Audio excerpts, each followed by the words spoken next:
Antes de iniciar el episodio, quiero decirles que tuve un fin de semana de esos, en los que no me lo esperaba, pero me topé con Familia Nocturna y comenzaron a contarme muchas historias.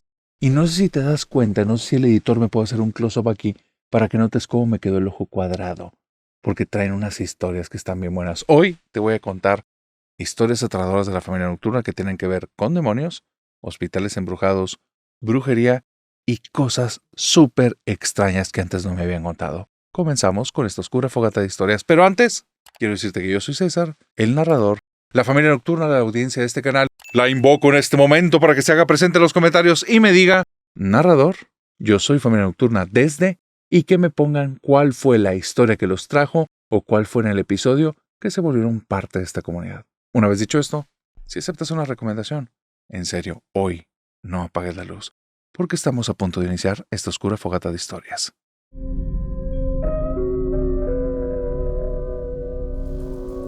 Esta historia ni siquiera sé cómo iniciarla. No sé ni siquiera cómo le puedo dar un orden específico. Así es que voy a hacer el mejor intento por contarte algo que a mí me dejó con los pelos de punta. Y a la persona que los vivió, peor. Ahí te va. Hay una persona de la Familia Nocturna que le vamos a poner de nombre Samuel. Samuel, desde hace un par de meses, tiene cierto problemita. Y es que le había estado entrando muy duro la comida y muy poquito el ejercicio, no se había estado midiendo en alimentos y en cuestión de casi unos 6 mesecitos subió unos kilos que ya le empezaron a pesar.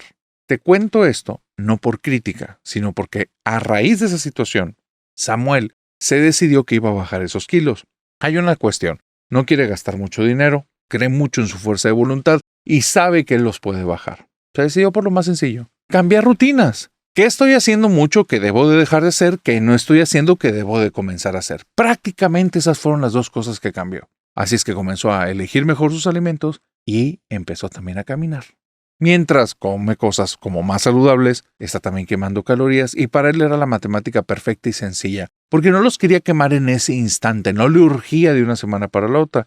Iba a llevársela tranquilo, campechano, a gusto, y ya iba a ir viendo si aumenta la cantidad de pasos en el día, si las distancias que iba a hacer eran mayores, lo iba a transformar como en algo más como un juego. Y la cuestión de elegir los alimentos, más en un probemos cosas diferentes. Solo que cosas menos chocolatosas, grasosas y deliciosas. Y probemos cosas más lechugosas, nutritivosas, no tan grasosas. Entonces, en esta perspectiva, comenzó a caminar cerca de su casa. Se ponía sus tenis, se ponía unos shorts que los primeros no combinaban con nada. Y después, cuando regresó de sus primeras 2 vueltas a la cuadra y se vio enfrente, reflejado en la puerta de su casa, en el vidrio que tenía ahí, y se vio muy ridículo, se hizo un cambio de shorts por algo bastante más tranquilo y empezó a prestar atención en su aspecto. Así es que empezó a matar pájaros de un tiro. Ya llevaba 2 semanas, llevaba cerca de kilo y medio. Eso lo tenía muy motivado, se sentía con más energía, pero aparte de eso se vestía mejor. Los tenis que tenía al inicio eran unos tenis que pareciera que se los heredaron varias generaciones atrás, duros como la edad de piedra, y se dio cuenta que se lo podía estar lastimando en su caminata. Así es que invirtió en comprarse unos buenos tenis y comenzó la caminata como un poquito más en forma. Se dio cuenta que no tenía tan mala condición. Lo que sí tenía era muy malos pares de tenis y empezó a avanzar un poco más rápido, tal vez condición aumentada, tal vez mayor motivación, pero es muy extraño. Y la gente que lo ha hecho me dirá si le ha ocurrido, pero cuando comienzas a hacer una rutina de ejercicio y comienzas a frecuentar los mismos lugares, después de unas 2-3 semanas, te topas con las mismas personas y se empiezan a reconocer. A veces un saludo, un movimiento de cabeza o en ocasiones una pequeña sonrisa o un verse y continuar, pero ya empiezas a reconocer rostros, empiezas a reconocer rutinas. Si se topan frecuentemente ya sabes qué ejercicio sigue a cuál que está haciendo la otra persona y muy probablemente también saben qué ejercicio sigue del tuyo. Eso hace que vaya conociendo a un par de corredores que ni en sus mejores tiempos los va a alcanzar ni va a estar a su velocidad, a un par de personas que se dedican a levantar pesas así, en un parque al aire libre, y a un vecino que se pone a caminar, un poquito como deambulando, como si estuviera medio desconectado. Después, ese mismo vecino, es también costumbre de él que en algunas ocasiones saca una silla, se sienta fuera de su casa y se pone a saludar personas. No es normal eso, y se nota, No es un tipo raro, desagradable, solo atípico. En otras ocasiones el vecino está afuera con algunos artefactos de madera, o más bien, con algunos artefactos modificando madera, y dejando un mugrero total en la banqueta, pero está en su banqueta, en donde él tiene su casa, así es que nadie le dice nada, pero es muy extraño que esté haciendo eso enfrente de todos, cuando debería de estar metido en su taller. Finalmente, ya después de cerca de mes y medio, nuestro Samuel decide ir a saludar al vecino y saber quién es, cómo se llama, él, a qué se dedica, a qué pasa ahí. Cuando se acerca y ya lo ve muy cerquita, comienza a darse cuenta de ciertos detalles que de lejos no eran tan notorios. Número 1, ese vecino se llamaba, vamos a ponerle de nombre Pedro. Pedro no era tan joven como aparentaba. De lejos parecía un tipo cercano entre los 30 y 35 años. De cerca, notabas fácilmente que él estaba a punto de llegar a los 50 o estaban pasaditos de los 50. El cabello lo tenía pintado, pero notabas muy bien las raíces blancas. Tenía muchas marcas en el rostro y su mirada era amable, pero a la vez rara. Cuando llega y empieza a platicar con Pedro por primera vez y ambos se presentan, bueno, ¿a qué te dedicas? Y resulta que Pedro es retirado. Bueno, Samuel le cuenta que trae un par ahí de trabajos, que él ya es como independiente y le ha ido muy bien en ese tema, le ofrece sus servicios, todo tranquilo. Pero van avanzando los días y Samuel está muy interesado en tener conversaciones con Pedro, como que aunque sale de su casa, camina un poco y llama la atención con sus actividades que hace al aire libre, sigue siendo una persona bastante como aislada, no tanto hermética porque habla muy bien, ¿no? Habla muy fácil, pero sí con poca conexión con el resto de sociedad. Así es que van pasando semanas y van teniendo conversaciones. En ocasiones solo un saludo amistoso, en otras ocasiones Pedro se le junta un poco a Samuel y ahí va el paso, y eso hace que Samuel se sienta muy triste porque él creía que ya había agarrado un muy buen paso, y Pedro no se ve que sea la persona más deportista del mundo y le está siguiendo con una facilidad y una tranquilidad que hace que Samuel en ciertos momentos siente que se tiene que esforzar más. No por Pedro, por él, justamente por él, a causa de Pedro. Pero es en esta relación y en estas circunstancias que un día Pedro dice algo bien extraño. Y quiero que lo imagines así, porque así se dio de una forma muy rara.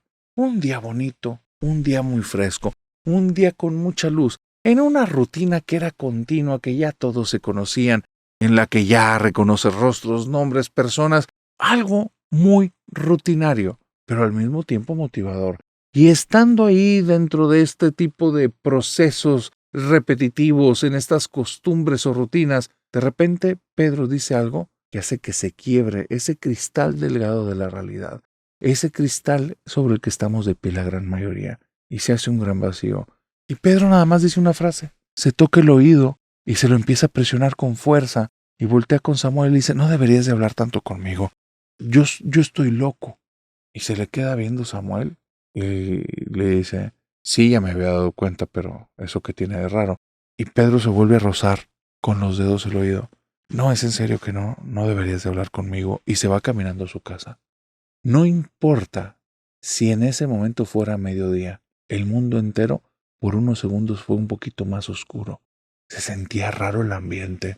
De repente el silencio ya no era tan tenue y era algo que lo cubría todo. De repente pareciera que el viento que pasaba por ahí no generaba ningún efecto en los árboles, en las ramas que se movían, ni en las matas que estaban rozando sus hojas con el pasto, nada. Solo se quedaba algo dándole vueltas en la cabeza de Samuel. No deberías de juntarte tanto conmigo, yo estoy loco. Samuel se va a su casa muy inquieto. Realmente es una persona que es un peligro, pero es Pedro. Sí está loco, se nota. Pero loco normal. Él ya me contó que él es una persona encargada de sus nietos, que es una persona que está retirada desde hace años y le gusta un poco el tema de carpintería y no sabe cómo hacer amigos, tiene mucha dificultad para relacionarse, tiene más de 30 años de casado, su esposa todavía trabaja y ella le gusta llegar ya tarde a la casa, por eso no me la he topado. Y si es todo mentira y se me está inventando todo, y empieza la mente de Samuel a jugarla en contra. Y si todo lo que te ha dicho es inventado, y si realmente ni siquiera es un vecino, y si él ha estado buscando hacerte daño, ¿por qué te dijo eso? Y pobremente de Samuel está hecha, pero realmente un torbellino de ideas contradictorias. Decide que eso no puede estar bien. No después de que le quitó el sueño, no después de que no pudo dormir, no después de que el día siguiente al levantarse y vestirse para ir a caminar, se da cuenta que no tiene ganas. No quiere salir, siente miedo, se siente incómodo. Algo ahí no está bien. En esas circunstancias, Samuel tomó una decisión que fue una decisión contundente. Le llevó un segundo, pero contundente. Y fue, no voy a estar viviendo con miedo. No, al diablo con Pedro. O me explica, o no vuelvo a hablar con él y ya. Y voy a tener cuidado, y lo voy a tener en la mira. No sé por qué me dijo eso ayer, pero si es una broma es muy mala. Y es de muy mal gusto.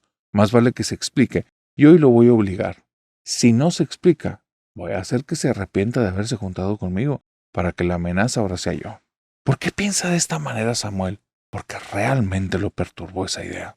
Porque verdaderamente no lo dejó dormir. Porque se imaginó más de una escena en la que Pedro estaba esperando el momento en el que se descuidara para que le hiciera daño. No te deberías de juntar conmigo tanto. Estoy loco. Es una frase que puede significar muchas cosas, pero pareciera que ninguna es buena. Samuel va en otro talante. Labios apretados, boca seca. Puños bastante tensos, igual no tan apretados para que no se note, pero las manos pudieras notar que llevan toda la tensión. Lleva el cuello rígido y la espalda también, y va caminando bastante más erguido de lo normal. Su mirada no es de amigos, no va con una mirada amistosa.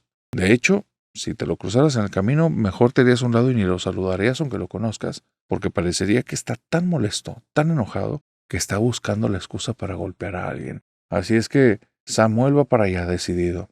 No sé qué va a pasar, pero yo no me voy a quedar con miedo. Y va caminando y va acercándose a casa de Pedro. Y cuando llega a casa de Pedro, Pedro no está en el pórtico, no está con la cochera abierta y haciendo sus cosas de carpintería, no está caminando en el parque. Toca la puerta en 3 ocasiones, no de una forma tranquila, sino continuo. Cling, cling, cling. Rápido, como si fuera un ring de boxeo y está a punto de iniciarse un round. Y él se queda ahí de pie, con una mirada de prácticamente alguien que te pretende hacer daño, muy tenso. Y nadie abre la puerta. Está 15, 20, 25, 30 minutos de pie ahí. El tiempo le voló. No se iba a mover. Toda su concentración estaba en la rigidez del cuerpo, en que si en algún momento salía Pedro, se le iba a echar a la yugular. Pregunta tras pregunta tras pregunta y tal vez ni siquiera le importan las respuestas. Nada más quiere que algo quede claro. A él no lo va a hacer sentir con miedo. Tiene un problema con ese tema. Así es que después de 30 minutos, su mente se apacigua. Tampoco estamos hechos para durar tanto tiempo, especialmente si no está el estímulo aversivo tan cerca. Y entonces, después de 30 minutos, el cuerpo se relaja, toma una postura un poco más relajada y por el cansancio que le trae en la espalda haber estado tan rígido, se joroba un poco, la panza se sale también, los pies ya no están tan firmes contra el suelo, lo que hace que tenga una postura que si esto fuera un encontronazo de box, en el primer movimiento te vas a ir para atrás. Y en ese momento escucha una voz conocida que le crispa la coronilla, que lo deja muy tenso porque es la voz de Pedro y le dice: ¿qué haces en mi casa, Samuel?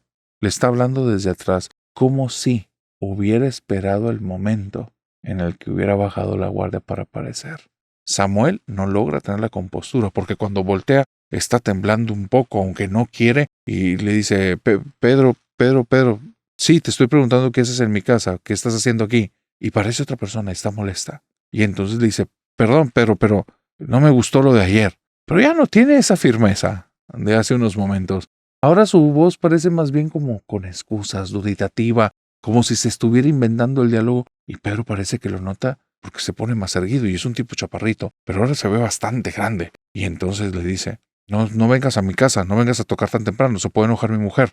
Qué falta de cortesía la tuya, yo no creía que eras así. Abre la puerta y se mete Pedro y le cierra la puerta prácticamente en la cara, y Samuel se queda ahí, mordiéndose la lengua, con una combinación de vergüenza y unas ganas de ahorcar a este tipo, y se da cuenta que sí fue bastante descortés. Pero al mismo tiempo, ¿qué demonios? O sea, ¿cómo le pudo ganar esta contienda tan fácil? Así es que se regresa a su casa, está muy molesto. Ya eso se transformó en una guerra personal. ¡Al carajo! Todo el tema de hablar bien y ser buen vecino y ya no le interesa. Al día siguiente, en la mañana, va, toca la puerta varias veces y se para de tal manera en la que tiene una visión perimétrica y no lo va a volver a sorprender. Pero en esta ocasión, en menos de 5 minutos, la puerta de la casa de Pedro se abre y sale Pedro muy sonriente. Samuel, qué gusto, te invito a desayunar, pásale. Y donde Samuel ve tan cambiado a Pedro, no es el mismo tipo de ayer, pero es la misma hora y tocó igual de violento y pudo haber despertado a su mujer y ahora viene y me invita a desayunar. Y entonces se dispara una alarma dentro de Samuel y dice: es una trampa. Y donde Pedro le abre la puerta, Samuel da un paso para atrás y le dice, quiero explicaciones. Y le dice, claro, claro, lo que gustes, lo que gustes. También te puedo servir unos huevitos con jamón o te puedo servir algo. Y se molesta Samuel y dice, no estás jugando conmigo, Pedro. No vengo aquí para ser amigos. Quiero que me expliques qué es eso de que no me debo juntar contigo, que estás loco. Y Pedro parece que le picaron algún botoncito. Le hicieron algún movimiento en un interruptor interno porque el rostro cambia. Y empieza como que a divagar un poco con la mirada y después le clava la mirada directo a los ojos de Samuel y le dice, ¿quién te lo dijo? Y Samuel le dice, estás jugando, que me lo dijiste tú. Es que yo no se lo digo a nadie, Samuel. Si tengo algo mal dentro de mí, tomo medicinas, pero ¿quién te dijo? No fui yo no me acuerdo que te haya dicho. Y en eso, Samuel le dice, estás medicado, discúlpame, pero no te preocupes, no, ya entendí. No te preocupes, te dejo en paz. Y en eso, Pedro se le queda viendo y le dice, sí te lo dije yo. Y donde le dice eso, voltea hacia abajo y hace el amago, hace el ademán, como si con su mano derecha la metiera al bolsillo y sacara algo que parece como si fuera un teléfono celular. Aquí el problema es que Pedro es diestro, no es zurdo, y con la mano izquierda con una agilidad empieza como a tocar un teclado invisible, y Samuel se llena de vergüenza. Lo estresé mucho, sí tiene algún tipo de problema en su mente y ahorita pues se colapsó. Entonces nada más me agacho un poco y le digo, Pedro, ¿estás bien? Y me volteé a ver. Cuando me volteé a ver directo a los ojos, yo me quedé congelado, petrificado. Los ojos de Pedro eran absolutamente negros, todos negros. No eran los ojos de hace un momento. La pupila no sé si se había dilatado o qué, pero era negro, un negro profundo. Y el rostro de él había cambiado. No era la misma cara de Pedro. La quijada era más ancha, toda la parte del rostro era bastante más alargado y las entradas de la frente del cabello eran distintas. Y levanta la mirada y se me queda viendo. Y en ese momento hace una sonrisa, pero no es una sonrisa. Si alguna vez has visto cómo se ríen las hienas, sabes que están a punto de atacar, que sabes que es una forma de desequilibrar al oponente, entenderías de lo que te hablo. Era la sonrisa más amenazante que alguien me ha hecho en la vida. Y lo peor es que en ese momento me clavó su mirada y sentí, y esto es algo que no sé cómo me lo voy a poder quitar de mi interior, pero sentí como si de repente yo estuviera viendo un vacío en medio de la noche, algo absolutamente oscuro, y de repente eso me volteara a ver a mí y comenzara a ver mi interior. La maldita mirada de ese tipo no era la de Pedro. La maldita mirada de esa cosa se metió dentro de mí y tocó algo muy sensible, creo yo, que se pudiera decir que es a lo que la gente entiende como alma. Me perturbó tanto que di un brinco para atrás, simplemente me quedé congelado. Él voltea otra vez hacia abajo, sigue como presionando ese celular, se queda mirando su mano se queda fija como si se quedara apretando un número, lo suelta, respira y le dice, sí, a veces me pasan cosas, pero si quieres te invito a desayunar. Pasa, Samuel, y platiquemos. Y dice, y narrador, estaba temblando de miedo. Solo le dije, te agradezco en otra ocasión. Me di media vuelta, me fui caminando a la casa y no voy a volver a ir a caminar esa zona. Y no sé qué voy a hacer si me lo vuelvo a topar. Ese tipo no está loco, trae algo adentro.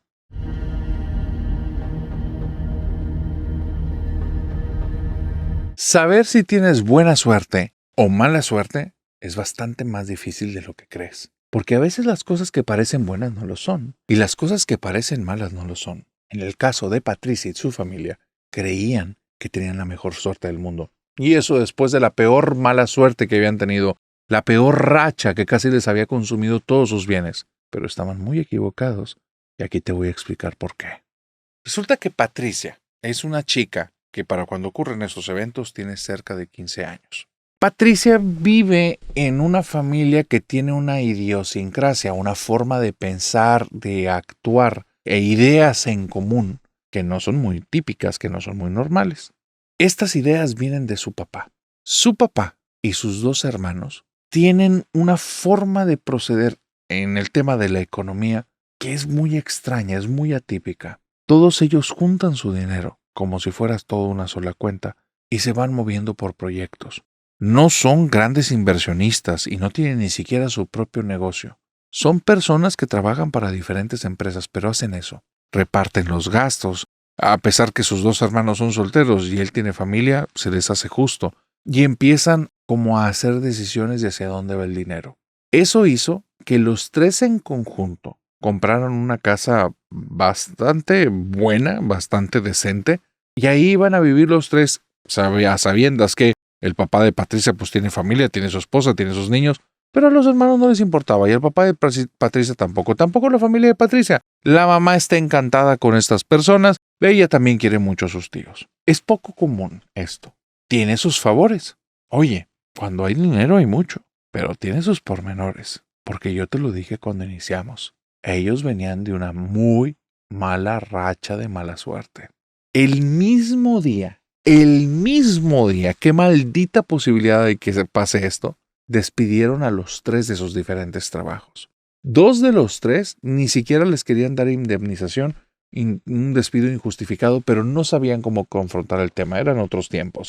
Entonces, los echan prácticamente a la calle. Ya no tienen una fuente de ingresos. La casa que habían sacado tiene que pagarse. La persona que también se queda sin trabajo, pero que sí indemnizan, decide aventar todo el dinero sin consultar a sus hermanos para el tema de la hipoteca y que llegue con ellos un poquito de tranquilidad. El problema es que no entienden bien de finanzas y lo que él entregó prácticamente ni se ve reflejado en los pagos. Ya no tiene dinero, no tiene fuente de ingresos y el siguiente mes hay que pagar casi lo mismo de hipoteca y ya no tienes ningún colchón. En 3 o 4 meses, los poquititos ahorros que tenían se los chupó entre el pago de la casa y los víveres del día a día. Cuando pasan 4 meses, están en una desesperación total.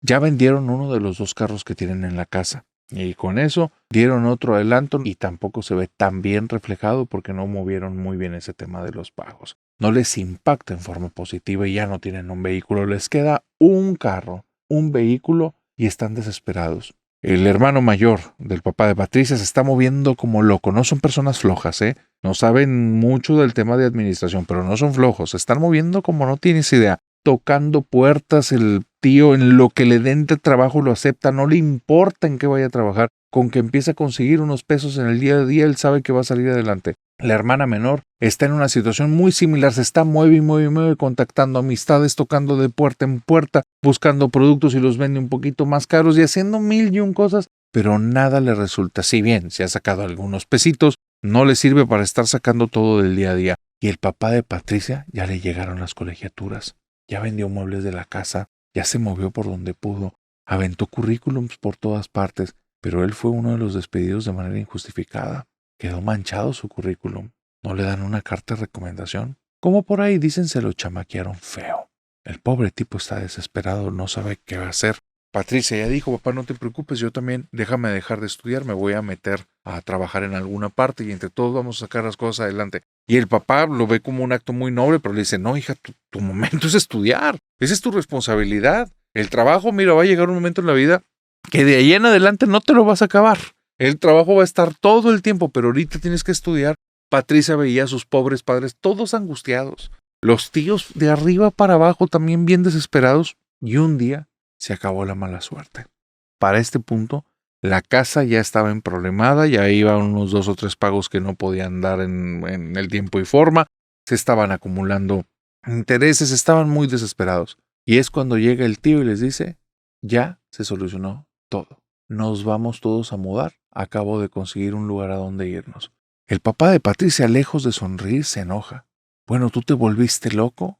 Nunca el problema fue tener una vivienda, animal. Era un trabajo. Si acabas de conseguir un lugar a donde irnos a vivir, significa que tenemos que pagar renta. Ahora tenemos que pagar 2 rentas. Y entonces el hermano de este señor suelta unas carcajadas que el papá de Patricia dice, no puede ser lo que me faltaba, un desquiciado. No, ya nos quedamos todos tronados, sin dinero, y aparte con este loco que nos acaba de endeudar con quién sabe qué tontera. Y la tía de Patricia, la hermana menor de su papá, le dice, tranquilo, Chuy, escúchalo. Nuestro hermano atolondrado estará, pero tampoco es menso. ¿Qué hiciste? Y el hermano le dice, consiguió un muy buen trabajo, incluye casa, ya no tenemos que pagar la renta de aquí. Y el papá de Patricia, ¿y vas a abandonar la casa, la que hemos estado pagando? Pues la casa que queremos para los 3. No, hermano, pero ¿cómo? Y ya, el hermano mayor ya se desespera y dice, Chuy, hoy de plano andas bien encerrado, hermano. Pues si nos vamos a vivir a otro lugar y aparte nos van a dar trabajo, ¿por qué no rentas mientras esta casa y se paga sola? Y empieza a darle vueltas, Chuy.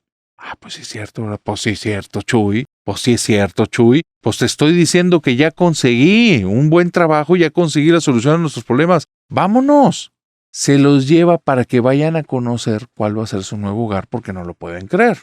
Y lo que van viendo los hace sentir muchas emociones. Depende quién y con quién te identifiques. Si fueras la hermana menor, que sea una mujer de unos 27 años, dirías, yo no sé qué diantres estoy haciendo aquí y no voy a poder hacer muchas cosas, pero pues no me viene mal el no tener que pagar una renta unos meses en lo que otra vez me pongo en modo. Si fueras el señor Chuy, voltearías con tu hermano y le dirías, no, tú de plano sí te volviste loco.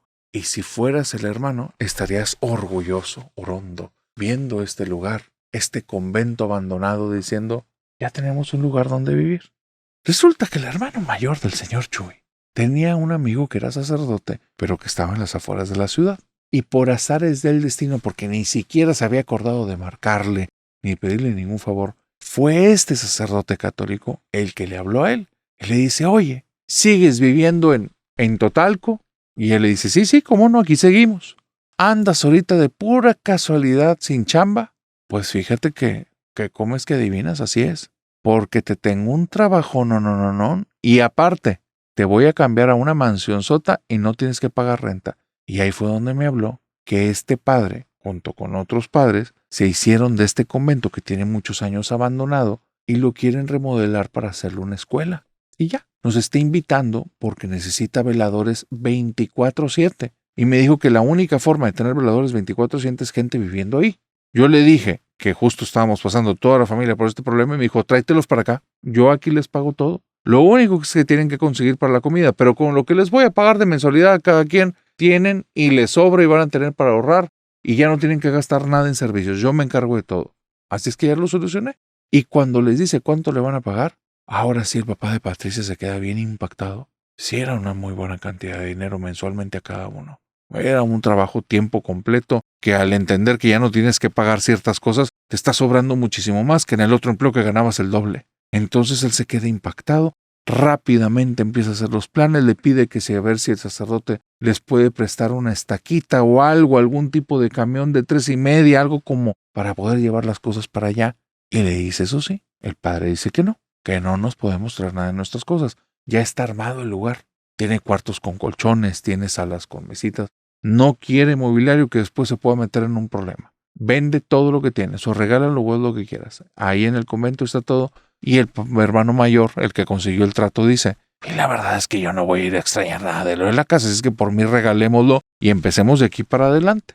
El papá de Patricia se mueve, vende un par de cosas, junta un poquito de dinero, se pone a rentar la casa. Menos de 2 semanas y ya todos están de vuelta viviendo en el convento. Y me dice Patricia, narrador, ese convento, desde el primer día, se hizo notar, y no de la mejor manera. Yo me voy ahí, y se vienen el primer día 2 primitos míos, que no son de ninguno de los hermanos de mi papá, pero son 2 primitos que yo quiero mucho, y mi papá, para que no estuviera sola, y yo creo que para que no les estorben la mudanza, él invita a que estén conmigo como unos 2 o 3 días. Y cuando entramos ya al lugar, porque lo habíamos visto solo lo de fuera, me empiezo a dar cuenta de un montón de cosas que me dejan pero fascinada. Tenía alberca, tenía una cancha de básquetbol, tenían un gimnasio techado, narrador. ¿Sabes lo que es eso para una niña? Son campos y campos y campos de juego. Y ahora que estaba con mis primos no los iba a desaprovechar. Lo primero es que me di cuenta que tanto mi papá como mis tíos estaban bien ocupados con la mudanza. Y yo luego le agarré la onda cómo se podía rellenar la alberca. Así es que entre yo y los primos fuimos, abrimos las llaves, la alberca se empezó a llenar y dijimos, oye, no hay que dejarla hasta arriba porque tampoco nos queremos ahogar. Así es que más o menos unos 3/4 de la alberca fue cuando paramos ya de llenarla y nos podíamos aventar y en la parte más honda sí nos hundíamos y sí quedaba como medio metro arriba de nosotros. Pero en la parte más bajita nos llegaba a la cintura y en la parte media tenías que estarte estirando para que no te ahogara, pero era como en declive la alberca. Así es que tú decidías en qué parte te quedabas. Había una parte una zona que era de vestidores y allá había regaderas, había unas mesas, estaban como unos cubiculitos, estaba muy bonito todo, un poco sucio con mucho polvo, pero todo muy bien. Entramos yo y mis primos a la zona de las regaderas están divididas y cuando nos entramos como en la parte central de esa zona, se empieza a abrir una regadera, la primera que está la más cercana a la puerta, y después cuando termina de abrirse, pero a toda presión, se abre la segunda, después la tercera. Éramos unos adolescentes, narrador, éramos unos niños. Estábamos viendo de una en una cómo se iban abriendo, cómo iba saliendo el chorro de agua y cómo empezaba a aventar vapor. Y cuando ya iba en la última, no nos habíamos dado cuenta, pero el agua se estaba desbordando desde dentro, como que tal vez alguna de las coladeras estaba tapada o algo así, pero ya está todo lleno de agua, todo lleno de agua, y donde estamos ahí me asusto, veo que todo se está empezando a llenar de humo, y una de las puertas de los últimos cubículos se abre, pero no de golpe ni nada, lentamente, rechinando cada milímetro que se está moviendo, y veo cómo se forma como la silueta de una persona entre todo el vapor de agua. Me asusto tanto que pego un grito en el cielo, volteo a la puerta, pero ni siquiera me alcanzo a mover. Un primo que estaba delante de mí se va para atrás, él no estaba corriendo, me estaba dando la espalda, se va para atrás o se cae, y así, tirado en el piso, narrador, está fijo, se cae y se empieza a agarrar y se metió un muy buen trancazo y está como quejándose. Cuando sale despedido hacia la puerta como si alguien lo hubiera agarrado del piso y lo llevara jalando. Y nos quedamos viendo mi otro primo y yo, nos vamos corriendo detrás de él y de repente se frena de la nada así enfrente de la puerta. Pobres manos las traía todas lastimadas. Nos salimos los tres de ahí y cuando vamos por mi papá y le explicamos lo que pasó, llega y el lugar está mojado, pero todas las regaderas apagadas. Y nos quedamos fríos de miedo. Pobre primo, le tienen que vendar las manos, le ponen mil y un cosas, nos dicen que por favor, que ellos están bien ocupados. Las manos no se habían dañado demasiado, pero sí se había descarapelado varias partes, entonces yo creo que mi papá lo hizo más por darnos una lección que le dejó las manos de momia, y ya le dijimos al primo que él ya no iba a jugar porque era muy torpe y se cayó, y él decía, es que a mí me jalaron pies, pero pues era una tontería. Me voy con su hermano, nos metemos a la alberca, mi papá no se había dado cuenta que la llenamos, estaba bien enojado, y él nada más vino, nos regañó, se fue.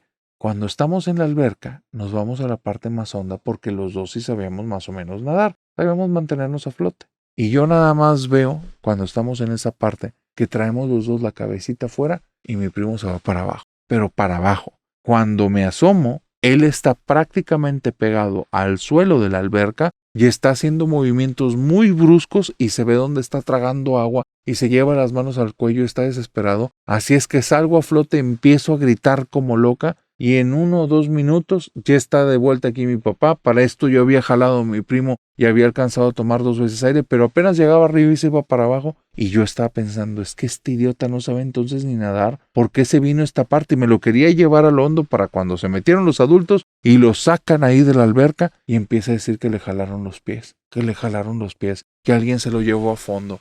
Mi tío estaba enojado como no tienes idea. Mi papá se dio una enojada ese día. Nos dejó de dirigir la palabra. Al día siguiente en la mañana, corre a mis primos, los lleva directamente a su casa y se queda hablando conmigo y me dice lo decepcionado que está de mí, pero yo sé que no hice nada. Ese narrador es el inicio de una historia de 2 años viviendo en ese maldito lugar. Y te recalco, y te refirmo, y te remarco, maldito. No sé qué sucedió en el pasado en ese convento, pero ahí había cosas malas, muy malas, y me querían hacer daño a mí y a todos. Mi papá no acepta las disculpas, mi tío tampoco, pero empiezan a correr ahí los días y después las semanas y poco a poco, aunque no hay una disculpa directa o un removimiento de castigos ni nada, estamos con un ambiente bastante más normal. Están más tranquilos, están menos tensos. El ambiente de los ciclos, cómo tienen que hacer ahí la cuestión como de velar el lugar, los rondines y todo, es algo que hasta se lo toman a juego. Entonces para ellos es como un estadio de vacaciones. Les está cayendo muy bien. Después de esos meses de estar tan deprimidos y tan estresados, no, ahora están tranquilos. La casa está rentada, se está pagando sola, están ahorrando dinero. Lo que gastan en comida no es la gran cosa. Hay benefactores de la iglesia que ya han ido a visitarnos un par de veces y llevan comida. Creen realmente que somos como algún tipo de personas en un gran nivel de necesidad y nos quieren ayudar para que no tengamos como más necesidades. Yo prefiero no decirles nada, que pues yo estudio en un colegio, soy una niña normal, que veníamos de una racha mala, y mi papá yo no veo que él tampoco le dé vergüenza ni se sienta mal ni nada. Entonces, van pasando los días y las semanas, todo va regresando a la normalidad, y de repente, un día en la noche, yo me duermo en un cubículo, en una habitación, al lado de la de mi papá. Mi tía y mi tío se duermen como en otra área. Eran unos pasillos que eran abiertos que daban a un jardín. El jardín era muy bonito. Imagínate como si fueran en forma de una C. Nosotros dormíamos en la parte central y mi tío y mi tía dormían en la parte, digamos, superior, en la parte norte. Entonces, mientras nosotros estamos en la vertical de la C, ellos están en la horizontal superior de la C. Los cuartos de mis tíos son conjuntos. El cuarto mío está al lado del de mi papá. Y comienzo a escuchar, no sé qué hora era, pero era de madrugada, que viene corriendo alguien desde el fondo, pero se oyen unos pasos, pum, pum, pum, pum, pum. Y me despierto y traigo el corazón súper alterado porque se escucha donde al lado, en el cuarto de mi papá, se paran los pasos y comienzan a golpear la puerta, pero de manera continua. Pa, pa, pa, pa, pa, pa, pa, pa, pa, y pum, suena donde se abre la puerta de golpe. Me asusté mucho, narrador, y yo dije, mi papá, y mira, abrazando mi almohada, pero abracé la puerta y me salí. ¿Y qué pasó? ¿Qué pasó? Como si yo fuera a hacer algo aparte de correr y de gritar. Y veo que está mi tío pálido, pálido, pálido, ahí en la entrada y está hablando con mi papá como que en lo bajito. Y mi papá le está haciendo un signo como de cállate, de baja la voz. Y entonces los veo y les digo, ¿qué pasó? ¿Qué pasó? Y mi papá ya nada más se agacha y se abraza y voltea bien enojado con su hermano, con mi tío. Te dije que no hablas fuerte, ibas a asustar a mi hija. Y entonces yo entiendo que pobrecito, el tío le pasó algo, pero mi papá le está haciendo como que no me asuste a mí. Y yo le digo, papá, ya, o sea, díganme qué pasó, qué pasó. Y a mi tío se le escapa y dice, vi una monja, estaba allí en el pasillo. Y yo le dije, pues tío, pues aquí es un convento. Sí, hija, fue un convento, pero aquí no hay monjas, aquí no hay nadie y estaba ahí en el pasillo. ¿Y por qué te da miedo la monja? Porque no tenía piernas, porque estaba flotando. Dice, y se veía mala la cara, el rostro, los gestos. Se veía mala, vámonos de aquí, aquí pasa algo. Y entonces yo me enojo y le digo, ay, contigo sí. O sea, si a ti te pasa algo, nos tenemos que ir. Lo que a mí me pasó y a mis primos, eso no pasa, eso no existe. Y entonces mi tío se me queda viendo y dice, ay, no, yo no voy a discutir nada, voy ahorita por mi hermana, vámonos de aquí, no podemos estar. Mi tía no la pueden despertar, está como en un trance y no la pueden levantar y no la pueden levantar. Pasan como 2 días para esto. Mi tía al día siguiente se levantó en la mañana, se veía muy cansada, le contaron lo que sucedió en la madrugada y ella no creía nada de eso. Les decía que ya no se anduvieran con cosas, que se tenían que quedar ahí. Bueno, estamos desayunando en unos como cuartos muy grandes que son como de desayunadores. Están pegaditos a la zona de la cocina, nos preparamos de almorzar y por lo general desayunamos en la cocina. Pero como hoy estamos muy tensos todos, mi papá fue el que dijo, vámonos a la sala de los comedores. Bueno, estoy ahí en la sala de los comedores, mamá está conmigo, mamá y papá normalmente duermen, pero aquí, hasta este momento, no tenía nada que figurar en esta historia. Pero ahora que estamos todos sentaditos en este comedor, y ahora sí estamos todos a los que nos importa y nos atañe estar viviendo ahí, es mi tía la que dice, ya no estén discutiendo si nos vamos o no. Y le pega a la mesa, narrador, con la mano abierta, pero lo que hizo no hace ningún sentido en mi cabeza, no se puede. Mi tía es flaca y chaparrita. Le pega y la mesa se levanta hacia ella y se vuelve a caer. No hay forma. Esas mesas son de madera gruesa y pesada. Narrador, yo no estoy muy flaquita y me paro arriba de la mesa en las esquinas, en la punta, en los bordes y brinco y no te la muevo ni un centímetro. Mi tía está chaparra, está casi de mi altura, no tiene mucho más fuerza que yo. Yo le he dicho, a ver, cárgame y me voy encima de ella y la tumbo. ¿Y ella con un manotazo me va a voltear la mesa? Claro que no. Y nos los quedamos todos viendo y nos dice, entiendan que se tienen que quedar. Este lugar nos invitó, se tienen que quedar. Y todos nos quedamos fríos. Mi tía de repente se relaja, vuelve a entrar en sí y ya nada más nos empieza a decir, oigan, es que sí es una buena oportunidad quedarnos aquí. ¿Qué pasó ahorita? Ay, nada, me fastidió un poco. Pero narrador, eso no era un fastidio. Estaba algo bien raro pasando en ese lugar. En una ocasión nos pasó a mí y a mi tío, que vamos los dos caminando en la mañana, porque te devuelvo a recordar, 2 años que estuvimos ahí. 2 años, y estas cosas parecía que te entienden, porque apenas estás a punto de irte y dejan de pasar. Y cuando estás tranquilo, regresan y horrible. Y fue una de estas ocasiones. Después de esa primera discusión de irnos, yo ya estaba de que sí nos tenemos que ir. Y mi tío era también de los promotores de vámonos. Mi tía es nos vamos a quedar y mi papá estaba muy, muy afectado porque la casa la había puesto en renta. Había que pagar esas hipotecas. No había conseguido todavía un trabajo, no había tenido tiempo de buscar porque de cierta manera este lugar lo absorbía mucho. Y bueno, mi tío y yo vamos caminando por el pasillo rumbo al comedor. Esa mañana habíamos desayunado ahí, pero dejamos todos los platos sucios arriba de las mesas y vamos a recoger. Llegamos. Son 2 puertas de vaivén, de esas que se abren tanto para adentro como para afuera. Esas 2 puertas que dan a la zona del comedor. Estamos mi tío y yo. Vamos platicando, me viene diciendo cosas. Yo le digo que yo estoy de acuerdo con él que nos vayamos. Yo con mi mano izquierda empujo la puerta del lado izquierdo. Él volteándome a ver de frente con su mano derecha empuja la puerta del lado derecho. ¿Dónde empujamos? Al instante se escucha un barullo, pero era como si 200 personas estuvieran hablando a la vez. Volteamos y un montón de monjitas estaban ahí y todas se nos quedaron viendo. Nos dio un miedo que no te puedes imaginar. Todas se veían muy grandes, con velos blancos y negros, pero todas nos estaban observando como si hubiéramos entrado en el peor momento. Nos hacemos para atrás, la puerta se regresa y agarra tal fuerza, narrador, que se abre hacia nosotros, se abre para allá. El lugar estaba vacío, vacío. No había una sola persona ahí. Y nada más me le quedo viendo a mi tío, se me queda viendo a mí, me agarra de la mano y nos vamos por un pasillo. Ya mejor ni dijimos nada. Ese lugar estaba totalmente embrujado. Gente que se llegó a quedar porque le invitaron a mis papás se fue en medio de la noche. Algo se metió en la habitación, algo que tenía forma de un monje. Narrador, estabas parado así en el pasillo, viendo uno de los jardines, y de repente percibías un aroma, que recuerden mi familia nocturna, eso se los tengo que contar en otra historia más adelante, pero estabas ahí, olías un aroma, que era un aroma que te empezaba a dar la vuelta, era un aroma que podía seguir, y era como si alguien estuviera parado enfrente de ti, solo era invisible, y de repente el aroma desaparecía. Si estaban 2 o 3 personas, los 3 lo podían percibir y podían sentir o percibir la estela en qué dirección iba y de repente desaparecía en un punto. Era como si hubiera un ser invisible siguiéndonos. Era un aroma como incienso, pero era un incienso superficial, un incienso que era la capa más externa. De fondo, era un aroma como a muerto, como a podrido. El día que nos decidimos ir fue porque mi papá, estando dormido en la cama, comenzó a gritar como loco. Y cuando fuimos a visitarlo en su habitación, mi mamá no estaba ese día, se había ido desde muy temprano, se salió del convento. Ella tenía los nervios ya de punta, odiaba estar en ese lugar.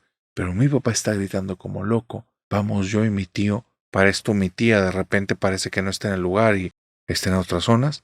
Y cuando abrimos la puerta del cuarto de mi papá está grite y grite, dando manotazos y patadas. Lo queremos desportar, pero no abre los ojos. Está como sonámbulo, tirado en la cama, pataleando para todas partes. Le hablamos, él no se tranquiliza y de repente abre los ojos y nos ve y se echa a llorar. Mi papá, un tipo que en la vida yo lo había visto llorar por nada, por nada. Y estando ahí, narrador, nada más me dice, malditas monjas no me dejaban despertar. Papá, es que estabas dormido, estabas sonámbulo. Yo vi a ti y a tu tío que entraron en la habitación. Yo sabía que estaban aquí. Eran como 20 monjas que me tenían agarrado y me decían, este es tu lugar, te tienes que quedar aquí, este es tu lugar, te vas a quedar aquí, este es tu lugar, tú eres nuestro. Esas cosas tienen la forma de monjas, pero están malditas y yo no creo que nunca hayan sido personas. Después de eso, mi papá habló con mi tío, le dijo que sí hablara con el sacerdote, que una gran disculpa, pero nos teníamos que ir. ¿Y sabes algo, narrador? Ya desde entonces ahorita pasaron 20 años, yo tengo 37. En esos 20 años han pasado una cantidad de veladores que no te imaginas y no se ha podido remodelar el convento. Yo creo que hay algo ahí, algo pasó en el lugar y ahora, aunque parece abandonado, está lleno, pero de demonios.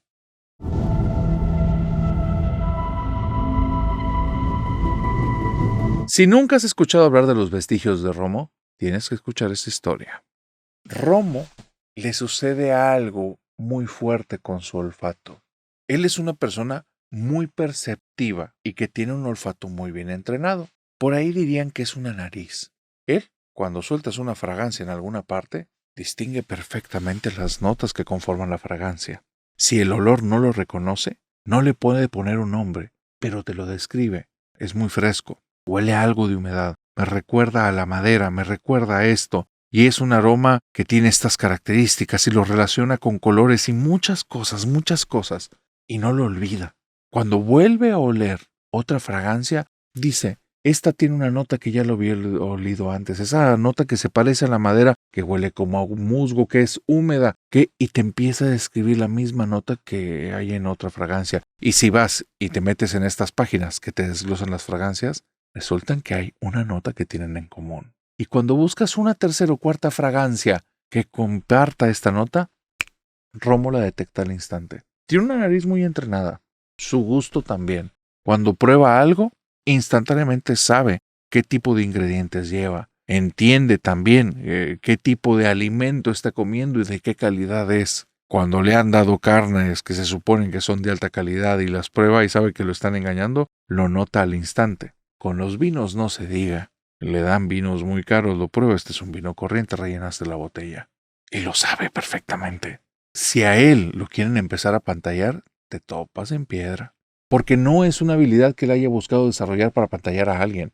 Es algo con lo que nació y durante la infancia le causó muchos problemas. Olía todo. Y él distingue que las personas, cada uno tiene su aroma.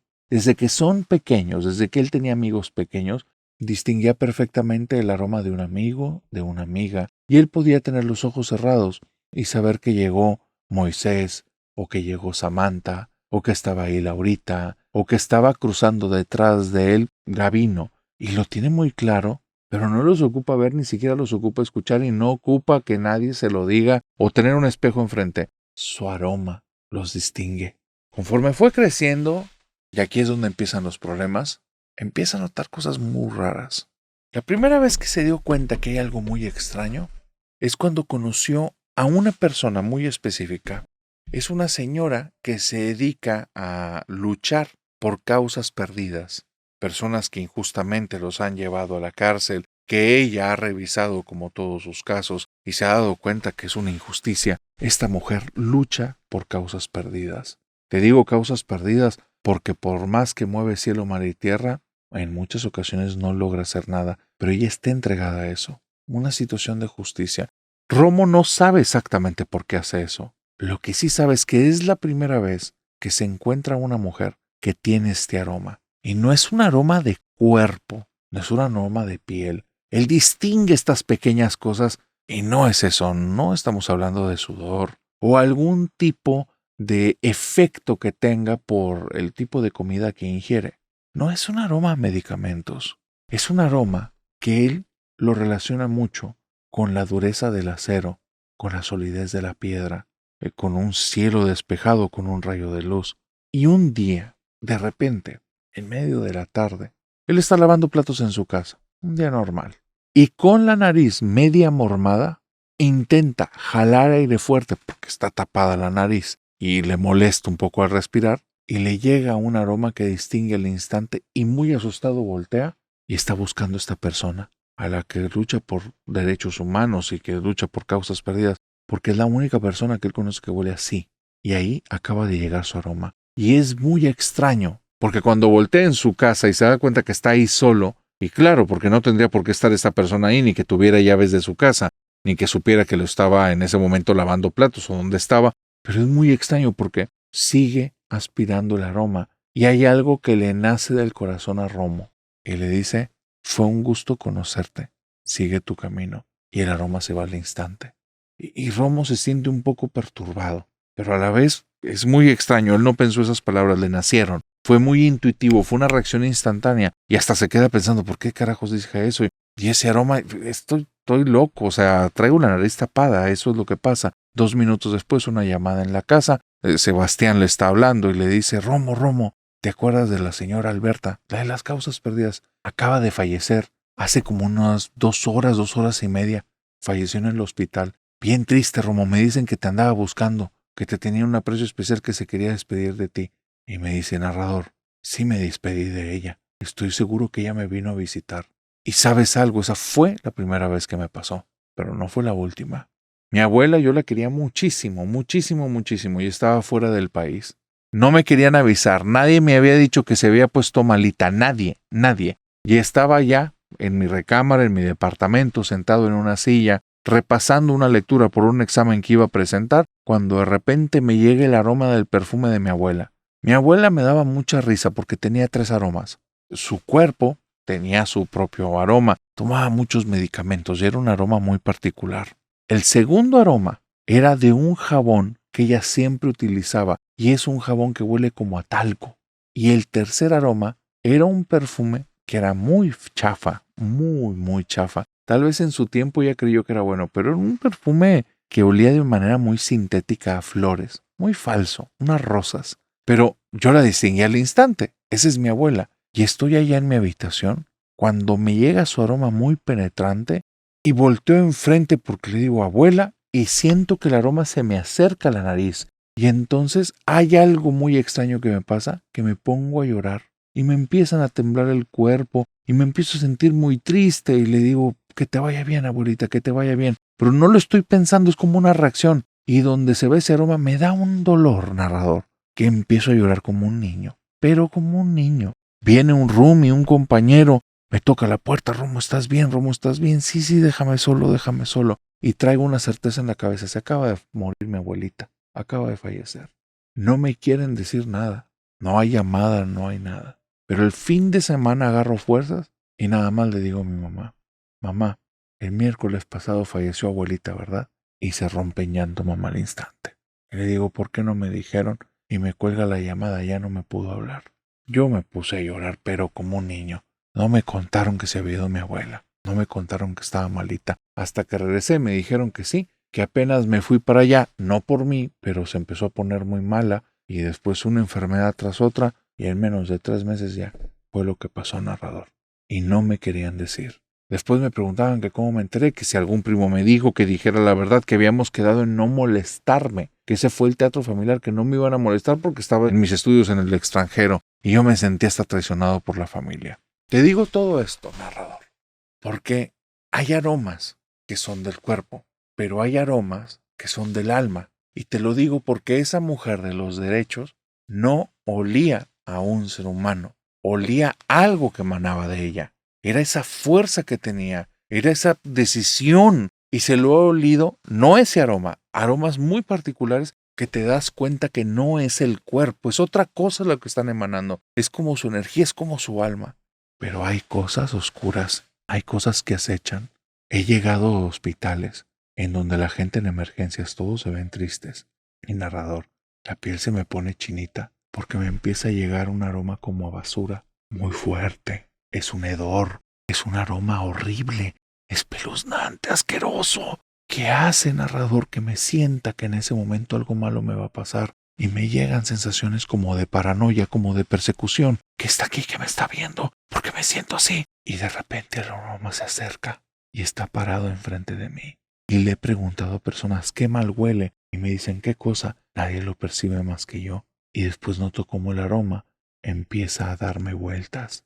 Narrador, creo yo que he percibido demonios. Los he percibido en hospitales. En una ocasión en mi casa estaba acostado y de repente empecé a sentir miedo, mucho miedo, una cantidad de miedo que no te lo puedo ni describir. Toda mi habitación empezó a crujir y era algo horrible porque yo vivo ahí desde hace 20 años, jamás había escuchado a eso. Los vidrios empezaban a crujir como si estuvieran a punto de reventarse. Mi cama, que es de metal, crujía como si fuera de madera. Y entonces hasta me pegué en la frente y dije, Romo, te estás volviendo loco, ¿qué pasa?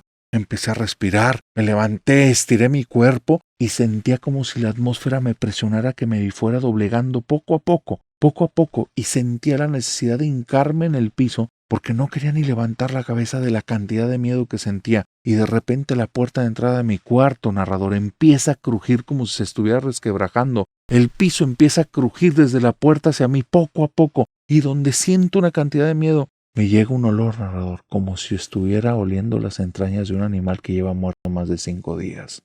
Algo dulce y asqueroso a la vez, un aroma que te penetre. La gente que ha olido animal muerto sabe a lo que me refiero. ¿Y sabes qué me mató de miedo? Que estando ahí en mi cuarto, solo, con todo el lugar crujiendo a la vez, pero estamos hablando que es un crujido que parece que la casa está siendo presionada poco a poco. El cuarto se sentía asfixiante. Yo no entendía qué pasaba y tenía un miedo horrible. Empiezo a ver en el piso como una víbora, una serpiente, comienza a darme la vuelta. Y cuando parpadeo, ya no hay nada ahí. Solo estoy yo. Narrador. Parte era mi imaginación entonces, pero el aroma siguió el ciclo de la serpiente. Y después de eso, me imaginé, no lo vi, que la serpiente salía y el aroma le iba siguiendo.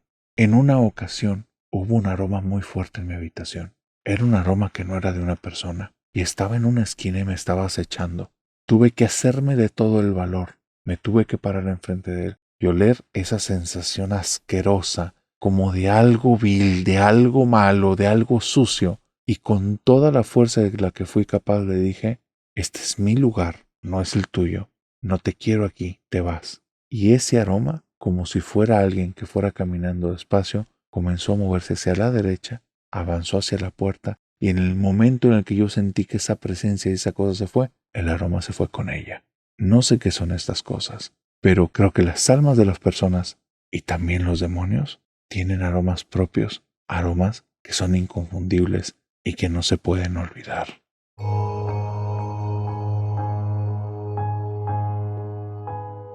Ahora sí, agárrate de donde estés sentado y agárrate de algo que esté cerquita, porque esta historia que te voy a contar, nunca me habían contado algo como esto. Ahí te va. Data la historia de allá por 1980 y tantos. O sea, hace muy, muy buen rato. Hay una persona que tiene un trabajo que originalmente era muy rutinario y aburrido, y es extraño porque su carrera, de cierta manera, sí lo era. Le iba muy bien, pero ya cuando empezó en su trabajo no le gustó. Esa persona era abogado, y los trabajos, los litigios que le tocaban como enfrentarse, siempre era lo mismo. No sé en qué área estaba, pero él estaba ya harto. Quería un trabajo más de campo, fuera de oficina. Y es entonces cuando entra en ciertos juzgados que le ponen a él, le piden que él sea la persona que va directamente a ciertos domicilios en los que hay algún pleito por la propiedad y sea la persona que da fe de que hay ciertas cosas en el lugar o se va a hacer cierto cambio, que se contactó a cierta persona y él estaba contento. Era andar en la calle, andar en el vehículo y llegar a algún lugar. Había un poco de adrenalina, había un poco de riesgo.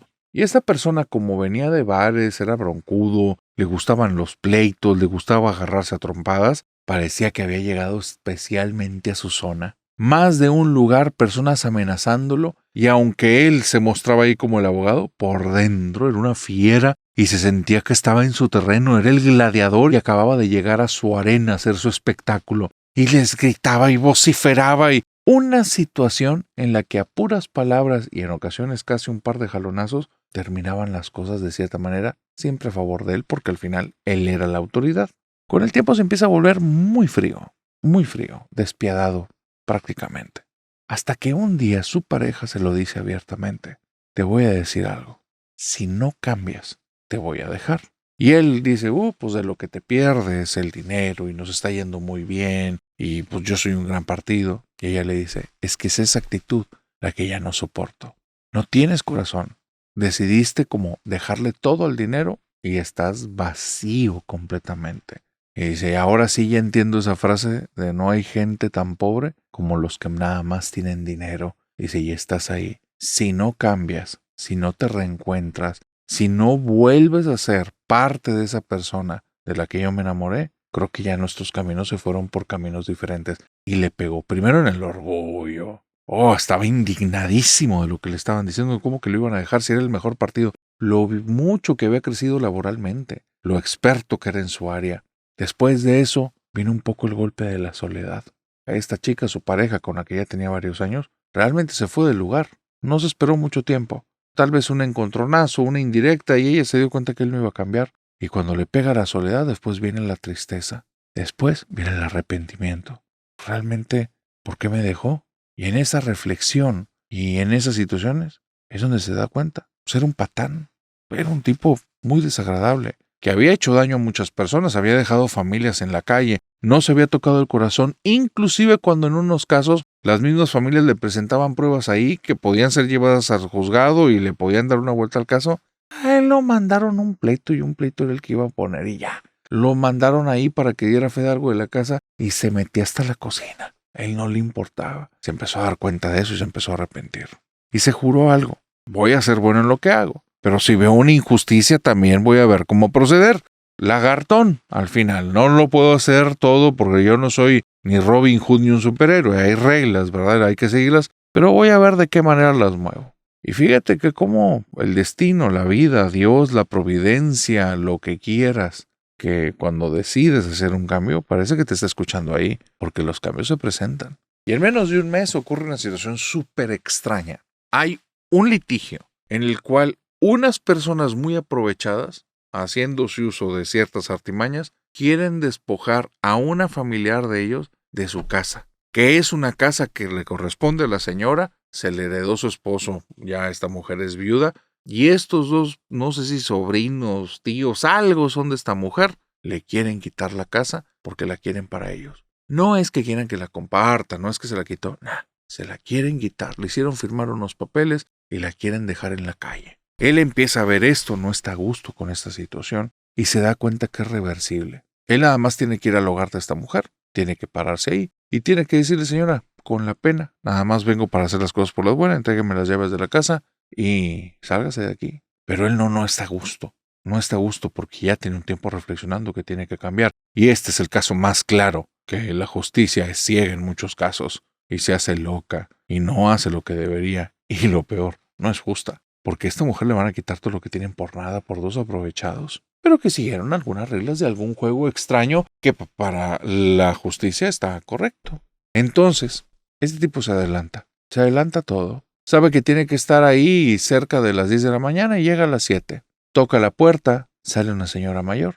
Y cuando lo ve, la señora dice, a mí no me van a echar de mi casa, porque ya entendía por dónde iba la situación. Tipo trajeado, cierta forma de vestir, la señora ya los notaba cuando se acercaban a esto. Y este tipo nada más le dice, señora, necesito que me haga caso bien rápido, porque yo voy a regresar aquí en 3 horas. Y en 3 horas iba a haber un problema, pero hágame caso ahorita. En este ratito yo estoy de su parte. Y la señora, a mí no me va a echar. Cállese la boca, señora, y escúcheme bien. Escúcheme, yo necesito que ahorita, así como está, se me va a ir al juzgado tal. Va a pedir la cuenta tal que está a nombre de usted por el procedimiento tal. Apúnteme los números y la señora, yo no le voy a apuntar. Escuche lo que le estoy diciendo porque si no, no va a salvar su casa.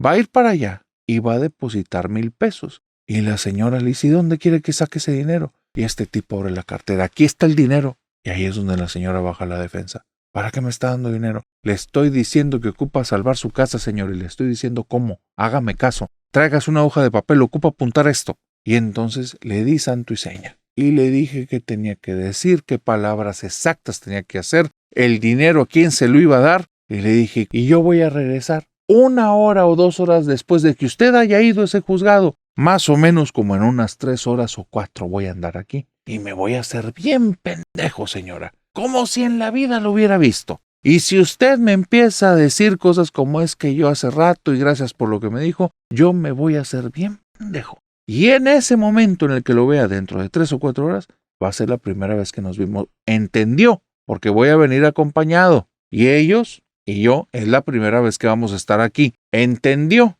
porque yo voy a venir con los que quieren su casa. Ya entendió, esta va a ser la primera vez. Nunca antes nos hemos visto. ¿Entendió? Ya entendí, señor. Muy bien. Vaya a hacer eso. Y mes con mes, yo le voy a estar trayendo aquí sus 1,000 pesitos para que vaya al juzgado y ya. El caso ya lo perdió, señora. Pero si usted va haciendo eso, no le van a poder quitar la casa. No me preguntes a mí el narrador. Soy el narrador, no el abogado. No entiendo qué proceso es y cómo demonios eso le puede ayudar.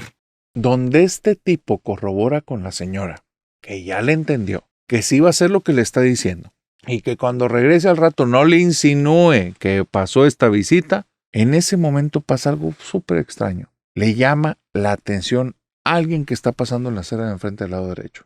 Es muy raro, porque él está dando prácticamente la espalda y es como si trajera una vista clavada ahí en su espalda y voltea, pero es instantáneo. Y donde voltea, ve algo que lo deja como medio maravillado. Ahorita me vas a entender por qué. Va una señora sumamente guapa, pero exageradamente guapa, con una ropa que se ve muy bonita. La mujer tiene un cuerpazo y no va exhibiendo nada, pero se ve que es una mujer muy atractiva. Esta mujer tiene la piel blanca el cabello muy rubio, trae unos lentes negros y una pañoleta en la cabeza. No es normal el estilo para la época, ni la ropa que lleva es normal para el barrio, pero esta mujer va caminando muy decidida y va agarrando de la mano a una niña que se le salen unos caireles dorados preciosos. Y este tipo se queda viendo. Y hay algo, es muy raro, pero es como un calorcito, como algo que le llega al corazón. Y siente alegría, y siente como si alguien le hubiera sonreído. Y se acuerda en ese momento de la mujer que la dejó hace poco y piensa, ay Dios santo, ojalá que sí esté cambiando porque sí le extraño. Y le llega otra vez el calorcito y se queda pensando, qué bonita imagen. Me gustaría ver hacia mi mujer y más adelante que tuviéramos a nuestra hija y que anduviera caminando así con ella. Qué bonita señora. Y se queda con esa idea. Voltea con la señora, la anciana lo está viendo como con los ojos abiertos de por qué te quedaste sin hablar. Regresa el tipo con una sonrisa de idiota donde estaba un poco embelesado y en su imaginación y guarda otra vez la compostura, vuelve a poner su cara seria y le dice, bueno señora, ya nos entendimos, ya me voy de aquí. Por favor, ¿hay alguna duda que tenga? No, le agradezco mucho. Nos vemos ahorita en 3 horas, ya sabe, nunca nos hemos visto y después cada mes yo vengo aquí, pero nunca nos hemos visto, señora. ¿Entendió? Sí, ya entendí, gracias, muchas gracias. Se da la media vuelta la chica, la señora, se mete a su casa, él se sube a su vehículo, lo enciende y se queda pensando, repasando todos los pasos del proceso. Le di los números bien, va a ir realmente a este lugar, tiene que pagar tanto, si es la cantidad, no es la cantidad, me falta algo. Después de como 4 minutos, no me falta nada, le dije todo. Ojalá que la señora vaya para que esté a tiempo. Y ahorita voy a retrasar todo para no ir regresar en 3 o 4 horas, sino regresar en 5 o 6 y darle un poquito de margen. Al final es una señora ya mayor. No, pues bueno. Enciende el auto, comienza a avanzar y pasan como 14 cuadras, pero una cantidad tremenda. Todas estas cuadras son sin semáforo hasta que llega un semáforo en el que el lado izquierdo está el Oxxo y del lado derecho está esta mujer junto con la niña. Pero han pasado 6 minutos y son más de 14 cuadras. Si alguien fuera corriendo, en 6 minutos sí recorre esa cantidad, pero caminando, una señora y con la niña, y se le hace muy extraño. Así es que, justo enfrente de estas tiendas de conveniencia, se detiene el vehículo, pita una vez para que se detenga la señora se detiene, va con la niña, voltea a ver a todas partes, y el sujeto se acerca y le dice, perdóneme, disculpe, no la quiero alterar, pero yo la acabo de ver hace 5 minutitos, como más de 10 cuadras de aquí. Sí, enfrente de la casa de una señora, estaba ahí discutiendo con ella. Yo la vi pasar junto con su hija. Son ustedes, es la misma ropa. Son sumamente fáciles de distinguir. Señora, era usted. Y entonces la señora nada más le sonrió. Disculpe usted, pero ¿de dónde es? ¿De dónde viene? Son personas que me llaman mucho la atención. ¿Y cómo recorrieron esto tan rápido? Y la señora le sonríe y nada más le señala hacia arriba. Y él dice, ¿hacia arriba? No. Tal vez no habla mi idioma, pero le quiero decir que cómo se movió desde allá hasta aquí tan rápido. Y la señora sonríe y le vuelve a señalar el cielo. Y donde él voltea al cielo y regresa la mirada, ahí no hay nadie. Se queda muy impactado. Y el tipo empieza con un miedo que no te puedes imaginar, nerviosismo puro. En la calle no hay nadie, así es que se cruza rápidamente esta tienda de conveniencia, abre la puerta y ve que hay un tipo que estaba asomado por la ventana desde que él estaba enfrente. Le dice, oye, ¿sí me viste ahí enfrente, ahí en el carro que está parado? Sí, cómo no, señor. Dice, oye, ¿a dónde se fue la señora y la niña? ¿Cuál señora y qué niña? Pues con la que estaba hablando. Pues señor, yo nada más vi que usted se paró y empezó a hablar como loco y se paró ahí en medio de la calle a mover los brazos y se quedó viendo el cielo un rato y después volteó. No había ninguna señora, ninguna niña. Y sí, me asusté. Me di media vuelta, me subí al carro y ya no supe lo que vi ese día. Pero ese fue el primer día en el que empecé a cambiar como persona. Me gustaría creer que de alguna manera me visitó en una buena acción mi ángel de la guarda.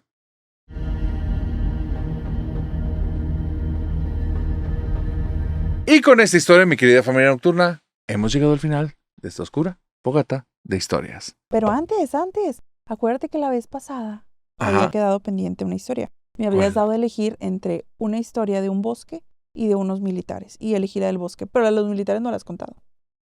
Pero es que lo malo, lo que me acabas de contar me recuerda una historia. Y mejor te voy a contar esa historia y nos vamos a quedar pendiente con los militares, que está bien buena.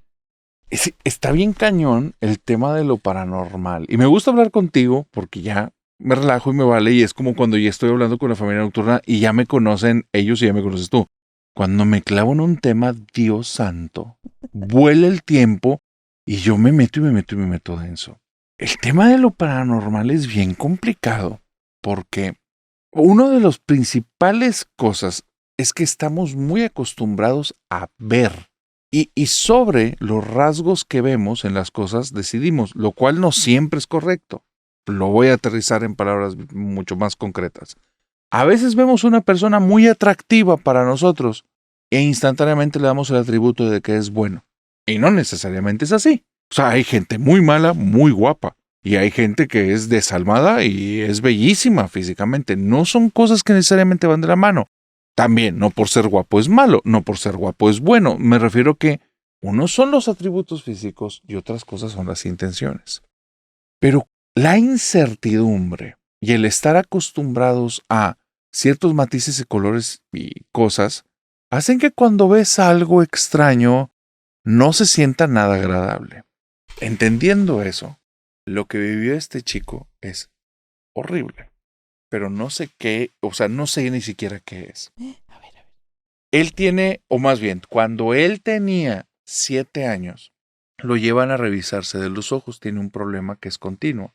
Ve sombras así a los lados. Es muy raro porque después de no sé qué pruebas le hacen, determinan que no tiene ningún problema en los ojos. No hay ningún problema, o sea, él ve perfectamente bien. No sé qué tantas pruebas más le hacen porque determinan que tampoco trae ninguna falla en el cerebro en ese aspecto. No sé si las conclusiones son correctas o no, pero el punto es que eso no le mejoró nada. Él sigue viendo en ocasiones movimientos de sombras hacia los lados.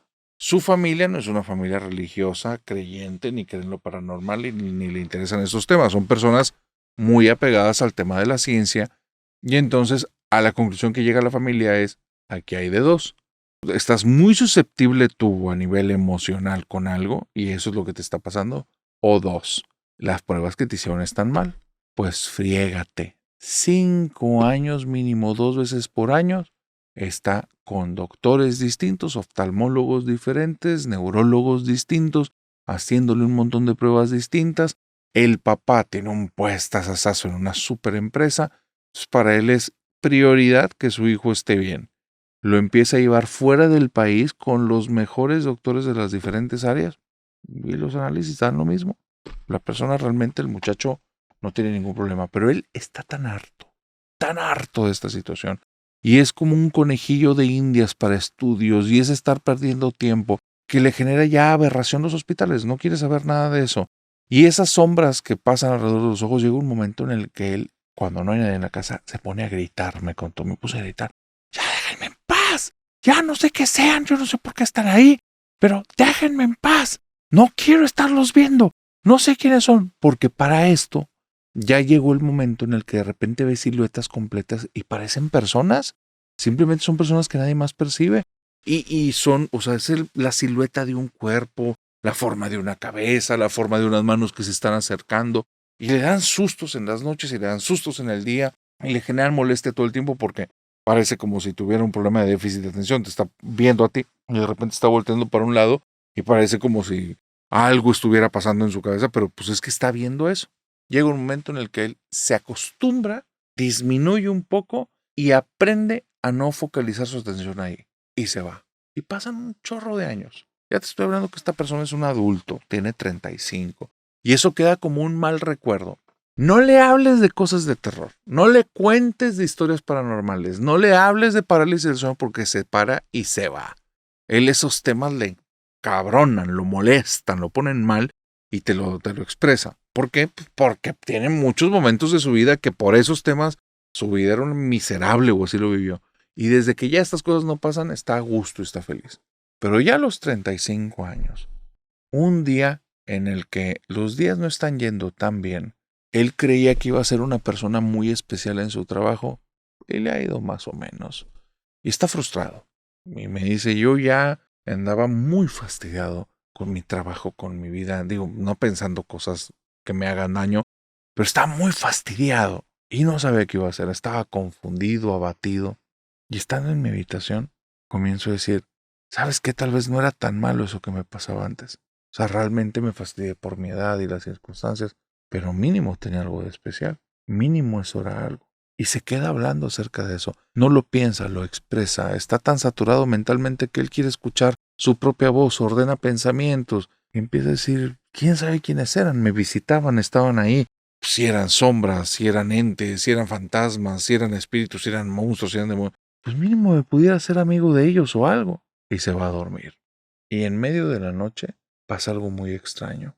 Siente donde alguien comienza a darle unos golpecitos en el hombro como para que se despierte. Y él cree que es su papá. No es una forma habitual, pero su papá siempre ha sido una persona como de ir ahí y despertarlo de la manera que él quiere. No se está fijando mucho en que si le va a gustar o no. Está muy enfocado en su formación, en que sea un hombre derecho, un hombre recto. Entonces, pues no estás quejándote. Las personas que son rectas, las personas que están echadas para adelante, no se están quejando, ven oportunidades. Y siempre hay una justificación del por qué yo te puedo despertar a la hora que me dé mi fregada gana. Entonces él le fastidia y cuando esos golpecitos vienen, lo que quiere es voltear y dar un manotazo y decirle, déjame en paz. Ya. No tienen tan buena relación como te puedes imaginar. El problema es que esa furia que siente en la boca del estómago y que le da un sabor amargo allí en la boca, en su lengua, la quiere llevar a su brazo para explotar dando ese trancazo todo en un segundo y se da cuenta que el cuerpo no se puede mover. Y cuando se da cuenta que el cuerpo no se puede mover, empieza a hacer un recorrido desde los pies y no, Está en parálisis. está como en un tipo de parálisis de lado sobre su lado derecho y abre los ojos. Nunca antes lo había vivido. Y al abrir los ojos es muy raro porque mueve sus ojos hacia su izquierda y ve como una mano grandota negra lo agarra de este lado de la cara y lo empieza a torcer para allá. Y cuando lo tuerce, ve una sombra que llega hasta el techo del cuarto y está torcida viéndolo desde arriba, y es la que le está poniendo su mano, y nota como una oscuridad absoluta lo está viendo con una inquietud muy grande. Y siente que dentro de él no escuchó nada, pero se hace la pregunta, ¿quieres ser nuestro amigo? Y cuando él piensa eso, nada más se acuerda que el miedo hizo lo suyo, tuvo un accidente a una edad muy avanzada en la vida y de repente después de eso, esa sombra se va, él se puede mover, pero es muy raro. La energía que tiene es como si se lo hubieran absorbido. 5 días, totalmente noqueado mentalmente, físico, espiritual, emocionalmente abatido y dijo, nunca más quiero volver a ver esto. Y me dice, pido todos los días antes de dormir que por favor, si me están escuchando, nunca se me vuelvan a presentar. Yo no quiero ser su amigo. No, es que qué miedo. Hay que saber pedir las cosas, familia nocturna. ¿Y a quién?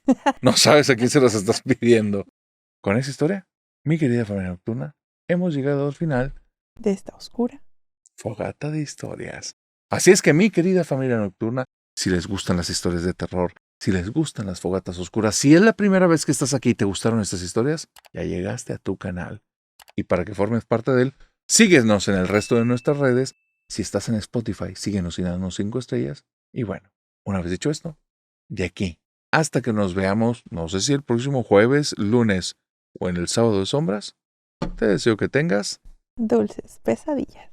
bye bye. Bye bye, familia nocturna. Nos vemos.